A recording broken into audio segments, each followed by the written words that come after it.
Assalamualaikum warahmatullahi wabarakatuh. Perkenalkan, nama saya Rizky Syahputra Munte dari kelas BUN 2B NIRM 0102234454. Nah, di sini saya akan membuat sebuah video bagaimana cara membranding suatu komoditi perkebunan karet agar dapat lebih dikenal oleh orang lain dengan salah satu teori komunikasi, yaitu cultural imperialism. Sebelumnya, apa sih cultural imperialism itu? Nah, teori ini adalah suatu pandangan bahwa media dan kebudayaan dari negara-negara yang lebih kuat secara ekonomi dan politik mampu mendominasi dan mengendalikan budaya dari negara-negara yang lebih lemah. Atau dengan kata lain, untuk menggambarkan bagaimana nilai, norma, serta budaya dari negara-negara barat dapat mendominasi dan menggeser budaya lokal dari negara-negara yang berkembang.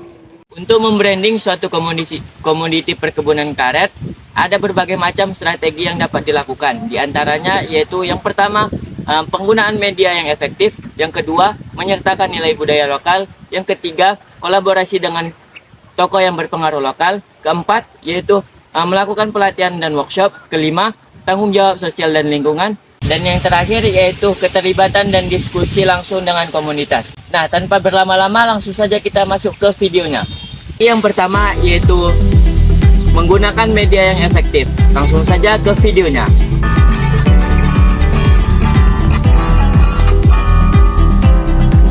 Komunitas perkebunan karet Indonesia menjadi salah satu andalan pendapatan nasional dan devisa negara Indonesia. Produksi karet Indonesia menempati produsen karet terbesar kedua setelah Thailand yang berkontribusi sebesar 23,40%.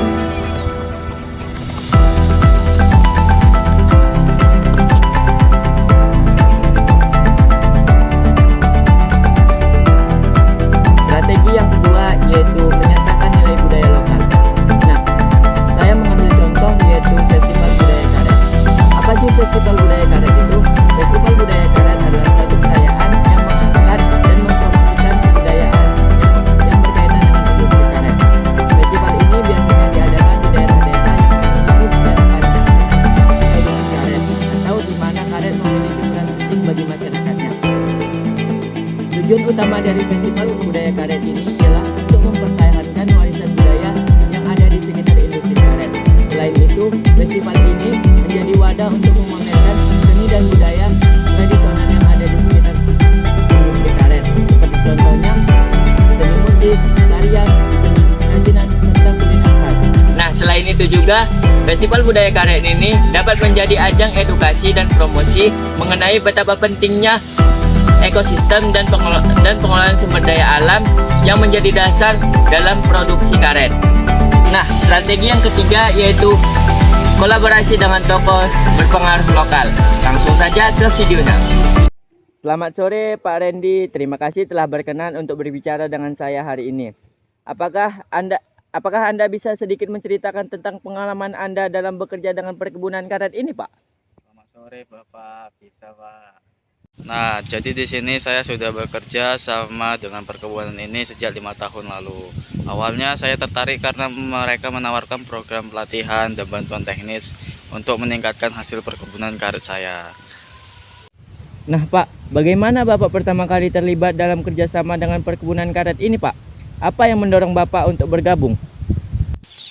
Nah, jadi saya pertama kali mendengar tentang program ini itu dari tetangga saya yang sudah lebih dulu bergabung. Mereka bilang bahwa dengan bergabung hasil kebun mereka meningkat dan mereka mendapatkan harga yang lebih baik untuk karet mereka. Mono.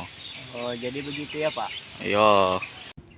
Nah, dalam pandangan Bapak, bagaimana kerjasama ini telah memberikan dampak positif bagi komunitas atau lingkungan sekitar Pak? Jadi kan kerjasama ini tidak hanya membantu meningkatkan pendapatan saya pribadi, tapi iki juga memberikan peluang karo tangga-tangga yang untuk bergabung. Sekarang banyak petani di sini itu ikut program ini dan kami iki bisa belajar bersama cara-cara baru untuk mengelola kebun karet kami. Apakah Bapak melihat adanya perubahan dalam pengakuan atau penilaian masyarakat terhadap perkebunan karet ini Pak? Jika ada, dalam hal apa ya Pak? Ya, sekarang masyarakat sekitar lebih menghargai perkebunan karet karena mereka melihat bahwa tidak hanya menanam karet saja, tapi juga ikut menjaga lingkungan dan memperdayakan petani-petani yang ada di sini juga.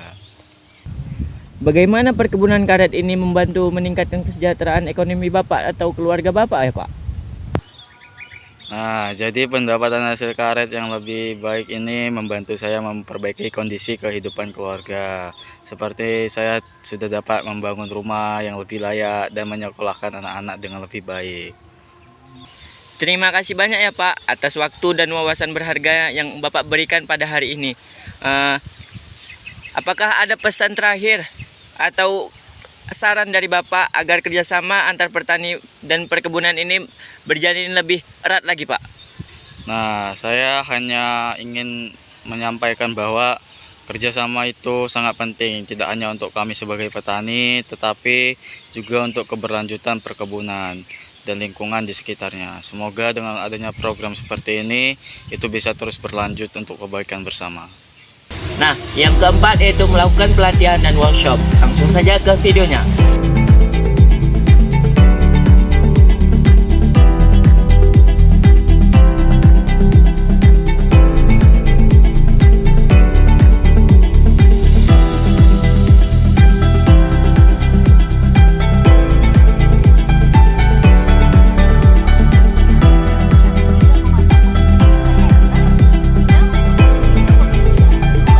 Strategi yang kelima yaitu tanggung jawab sosial dan lingkungan. Langsung saja ke videonya.